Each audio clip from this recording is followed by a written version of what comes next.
자, 오늘 이제 1월 25일입니다. 오늘 이제 김광현 선수와 관련된 얘기를 저희가 한번 해볼 텐데요. 저희가 그동안 사실 김광현 선수 얘기를 많이 하다가 당분간은 또 안 해드렸었던 얘기는 좀 진전이 없기 때문에 이 김광현 선수의 상황에 대한 진전이 없기 때문에, 왜냐? 이 직장 폐쇄 때문에 새로운 팀을 찾을 수가 없는 그런 상황이기 때문에 아니었습니까? 그렇죠. 하지만 김광현 선수가 뭐 계속해서 드렸던 말씀이지만 10팀이 넘는 팀들로부터 관심을 어쨌든 받고 있는 상황이었고, 네.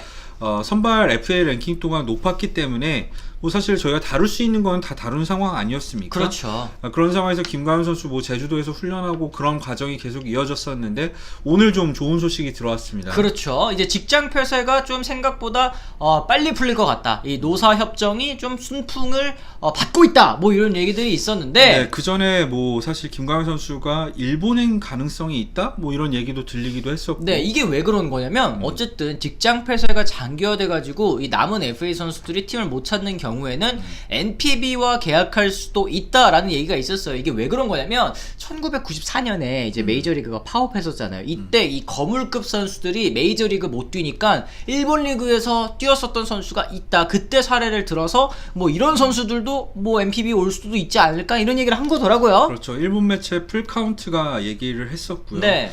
그러면서 김광현 선수의 지난 시즌 연봉은 400만 달러로 고액이긴 하다.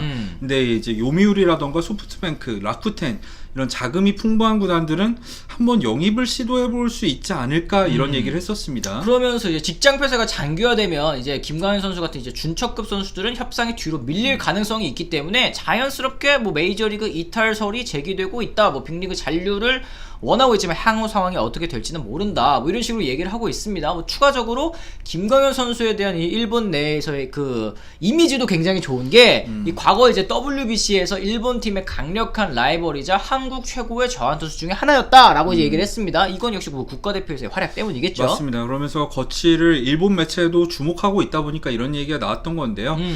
사실 김광현 선수의 연봉을 일본 매체에서 맞춰줄 가능성이 거의 없는 게 일본 구단에서 왜냐면 2년에 1,400만 달러 정도 되는데 이 정도 금액이라면 사실 일본 최고 연봉, 그러니까 일본 국적 선수의 최고 연봉보다 오히려 높지 않습니까? 네. 거의 높거나 비슷한 상황이기 때문에 이거를 맞춰주기엔 좀 힘들지 않을까 저는 생각을 했었어요. 그래요. 지금 뭐 예상 계약 규모가 이 김광현 선수 현지에서 예상으로 나오고 있는 게 2년 한 1,400만 달러 정도 되잖아요. 이제 그러면 연봉이 700만 달러 선인데 현재 지금 2021년이 됐을 때 최고 연봉이 또 갱신이 됐습니다. 일본 프로야구 최고 연봉이 신기록이 나왔는데 이게 스카노 도모유키 선수, 이제 요미우리 자이언츠의 에이스 아니겠습니까? 맞습니다. 이 선수가 8억엔을 받는단 말이에요. 그렇죠. 이게 우리나라 돈으로는 84억인데 달러로 환산하면 이게 딱 703만 달러. 근데 이제 용병이잖아요. 어쨌든 김광현 선수는 용병인 김광현 선수에게 700만 달러를 주면서 영입을 한다? 이거는 사실상 이제 논리적으로 좀 말이 안 되는 그런 상황입니다. 이건 사례가 없었던 케이스이기 때문에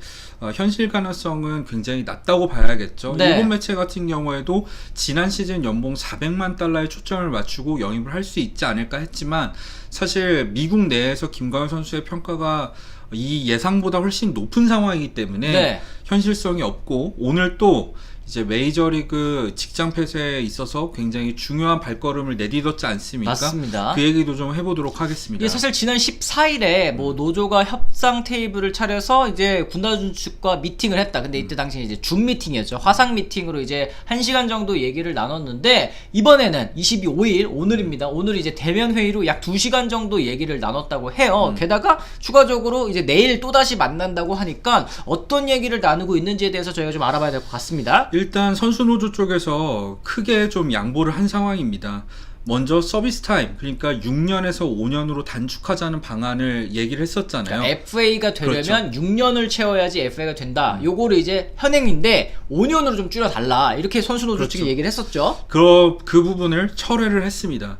그리고 이제 구단의 수익 분배 금액을 1억 달러 정도를 얘기를 했었는데 그것도 3천만 달러로 축소를 하면서 사실상 거의 철회하다시피 했죠. 그러니까 원래 이제 지금 1억 달러를 나눠주고 있는 거를 3천만 달러로 축소를 해라. 왜냐면 이제 이 구단 수익 분배 때문에 선수들에게 이제 투자가 안 돌아간다라고 이제 선수 노조 측은 주장을 했었던 건데, 이거를 이제 이것도 같이 철회를 하겠다. 이 맞습니다. 서비스 타임과 이 연봉 나눠주는 거, 요것도 우리가 철회를 할게. 대신에 너네도 이제 양보를 해. 이런 식으로 좀 나온 겁니다. 그렇죠. 사실 이 부분이 가장 노사 협상에 있어서의 쟁점이었어요.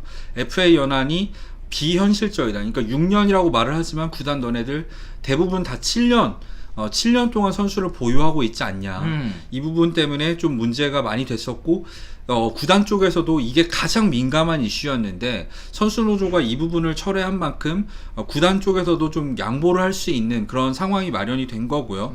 선수 노조가 현재 요구하고 있는 가장 쟁점은 최저 연봉이 현재 57만 5천 불 정도거든요.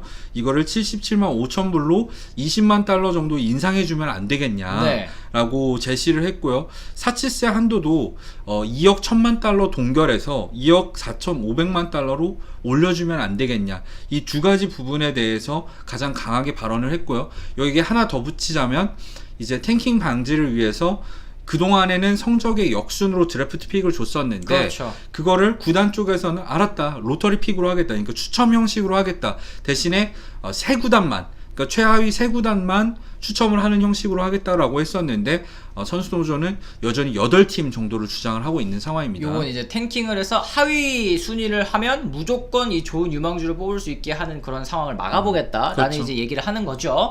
어쨌든 지금 이제 선수 노조 측이 한 발에 양보를 했고, 이제 선수 이 구단주 측에서 어떤 이 카운터 오퍼를 들고 나올지가 굉장히 관심사인 상황인데, 네. 어쨌든 지금 협상이 한 발짝 앞으로 나갔다는 것은 사실입니다. 이제 그렇죠. USA 투데이의 밥 나이팅게일 기자도 낙관적인 요소가 나왔다. 스프링 캠프 예정대로 진행될 가능성 있다, 이렇게 얘기를 했어요. 단순히 생각했을 때 협상 텀만 봐도 돼요. 협상 텀만 보더라도 그동안은 뭐 직장 폐쇄 이후에 한 달 동안 아예 말이 없었었고, 그쵸, 그러다 보름 그다음에 있어, 뭐 이거. 보름 있다 얘기하고 일주일 있다 얘기하고 이런 상황이었는데 바로 내일 만난다고 하잖아요.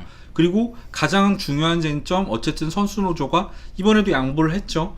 그런 만큼 이제 이것조차 이제 메이저리그 구단들이 받아들이지 않는다면은 직장 폐쇄 길어지면서 뭐 결국엔 스프링 캠프 밀리고 정규 시즌까지 밀린다? 이건 선수 노조 책임이 아니라 구단주 쪽 책임이 되는 겁니다. 맞습니다. 그런 만큼 구단주 쪽에서도 어느 정도 양보를 할 필요가 있다고 생각을 해요. 그래요. 뭐 그렇기 때문에 지금 김광현 선수가 이런 이 뭐 일본행 가능성 얘기가 나오는 이유도 직장 폐쇄가 길어진다면 이라는 전제하에 나오는 얘기잖아요. 그렇죠. 근데 직장 폐쇄가 빨리 봉합이 된다면은 당연히 김광현 선수도 뭐 직장 폐쇄 이후에 2주 안에는 적어도 새로운 팀을 찾을 수 있겠죠. 네, 그러면 뭐 2월 초 중순부터는 포수조, 투수조 만나서 이제 스프링 캠프에서 훈련을 하니까 뭐 캠프 합류도 현재로서는 지금 문제가 없는 그런 이 타임 라인이고 이 맞습니다. 스케줄이고, 여기에 뭐 추가적으로 일본으로 가서 이 김광현 선수가 얻을 것이 무엇이 있느냐, 뭐 메이저리그에서도 이미 증명할 만큼 증명한 선수가 굳이 일본 프로야구까지 넘어가서 또 다른 적응을 할 필요는 없다라는 생각이 그렇죠. 들거든요. 뭐 돈을 더 많이 받을 수 있는 상황도 아니기 때문에 네.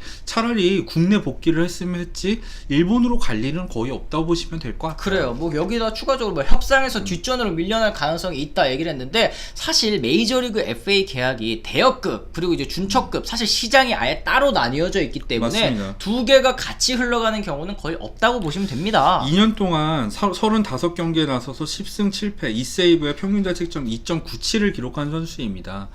첫 번째는 1점대 평균 자책점까지 기록을 했었고요. 이런 선수가 메이저리그에 잔류하지 못한다면은 메이저리그에 잔류할 수 있는 선수 거의 없다고 봐야죠. 그렇죠. 예. 네, 지금 뭐 남은 FA 랭킹에서도 선발 투수 뭐 4위권, 5위권 이 정도로 지금 이 선정이 되고 있는 김광현 선수이기 맞습니다. 때문에 일본 프로야구 뭐 진출 가능성 있다, 이거는 모두 다 헛소리다라고 네. 이제 생각을 하시는 게 마음 이제는 편하다. 그만 얘기를 해도 될 것 같습니다. 이 부분에 대해서. 뭐 국내 복귀도 역시 마찬가지입니다. 김광현 선수는 2022 시즌 무조건 메이저리그에서 뜁니다. 어느 팀이 될지는 저희도 잘 모르겠습니다만 계약은 반드시 하고 또 선발 투수로서 또 좋은 모습 2022년에 그렇죠. 보여줄 것이 거의 예상이 되기 때문에 김광현 선수 앞으로의 행선지 또 행보에 대해서 관심도 가져주면 좋겠지만, 직전 폐쇄가 끝나게 되면은 그때부터는 이제 본격적인 오퍼들이 올 거라고 생각을 하고요. 네. 그런 부분들에 대해서는 저희가 계속해서 전달해 드리도록 하겠습니다. 알겠습니다. 자, 그래서 저희가 오늘 김광현 선수의 요 일본행 가능성, 이거 정말 전혀 가능성 없는 이야기다라는 얘기들 한번 전해드려 있고요. 저희도 내일 또 다른 컨텐츠로 다시 돌아오도록 하겠습니다. 지금까지 시청해주신 분들 모두 감사합니다. 고맙습니다.